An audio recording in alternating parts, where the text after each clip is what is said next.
প্রায় অনেক সময় আমরা আমাদের আপনজনদের কাছ থেকে এটা আশা করি যে আমাদের বিপদের সময় তারা আমাদের পাশে থাকবে, কিন্তু এই বিপদের সময় আমাদের আপন মানুষগুলোই আমাদের এড়িয়ে যায়।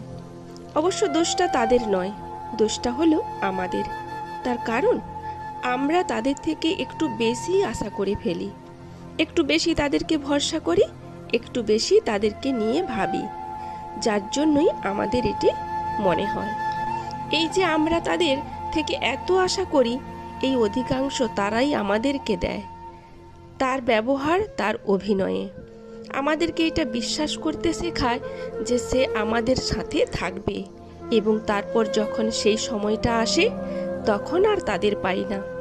আমরা প্রায় মানুষ চিনতে ভুল করি, তাই অবশেষে আমাদেরই তারা ছেড়ে চলে যায়, আমরাই কষ্ট পাই।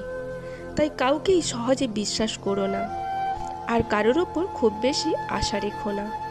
নিজের মনের চারিদিকে এমন একটা দেয়াল তুলে দাও যেটা ভুল মানুষেরা কোনোদিনও টপকাতে পারবে না। যারা তোমার সময় নষ্ট করেছে, বিশ্বাস নষ্ট করেছে, তাদের থেকে দূরে থেকো। তাই তুমি তোমার জন্যই যথেষ্ট।